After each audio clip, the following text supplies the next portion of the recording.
Vamos a hablar acerca de la clasificación de los triángulos, para lo cual nos vamos a ayudar con imágenes tomadas del libro del Ministerio de Educación de Ecuador. Este libro corresponde al 8º año de educación básica. Estos videos los estamos realizando con el fin de ayudar a los estudiantes en el proceso de educación virtual. Vamos a tomar la primera imagen. En esta imagen podemos ver la clasificación de los triángulos según la longitud de sus lados y según la amplitud de sus ángulos. Según la longitud de sus lados, los triángulos se dividen en triángulos equiláteros, isósceles y escalenos. Según la amplitud de sus ángulos, los triángulos se dividen en acutángulos, obtusángulos y rectángulos. Los triángulos equiláteros son aquellos que tienen sus 3 lados y sus 3 ángulos con la misma medida, es decir, tiene 3 lados iguales.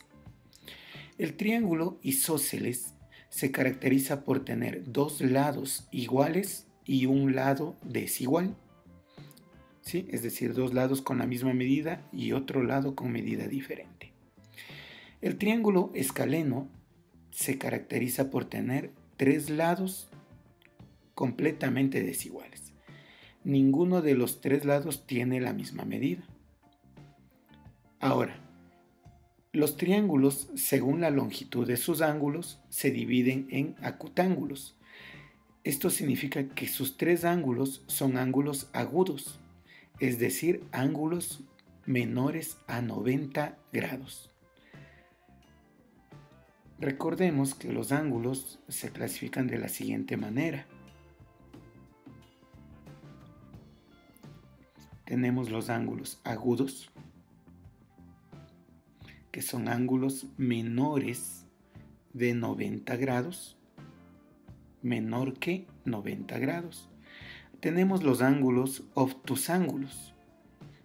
Vamos a ver los triángulos obtusángulos. Vamos a ver qué es un ángulo obtuso primero. El ángulo obtuso se caracteriza por ser un ángulo mayor que 90 grados. Y finalmente tengo el ángulo recto. El ángulo recto se caracteriza por ser igual a 90 grados.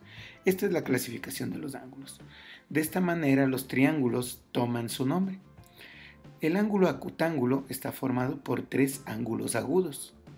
El ángulo obtusángulo se caracteriza por tener un ángulo obtuso, un ángulo mayor de 90 grados, como es el caso de lo que nos están marcando en la gráfica. Finalmente nos dan un triángulo rectángulo, que se caracteriza por tener un ángulo igual a 90 grados. ¿Sí?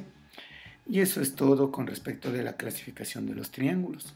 Una vez que nosotros tenemos y conocemos la clasificación de los triángulos, vamos a poder distinguir ciertas preguntas. Por ejemplo, vamos a poner las siguientes preguntas y vamos a razonar un poco acerca de la clasificación de los triángulos.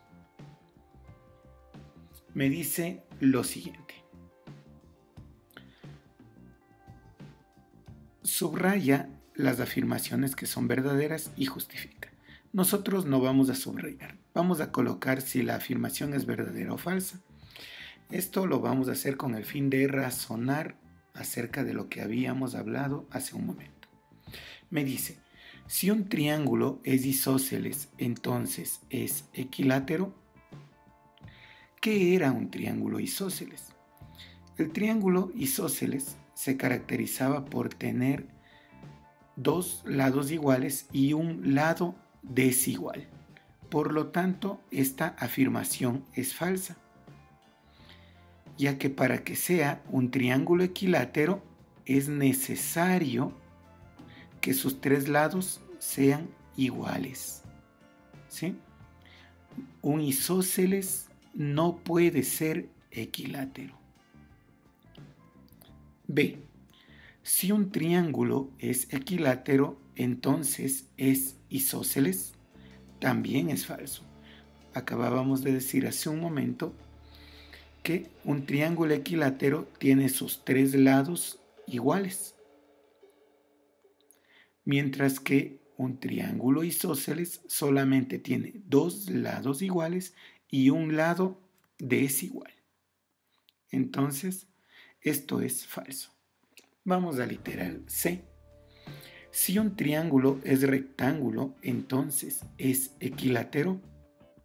Esta afirmación también es falsa. ¿Por qué razón? El triángulo equilátero se caracteriza por tener... Vamos a dibujar un triángulo equilátero en este momento. A ver, un triángulo recto. El triángulo rectángulo se caracteriza por tener un ángulo de 90 grados. Vamos a moverlo un poco más. Y listo. Este triángulo que estoy dibujando en este momento es un triángulo rectángulo.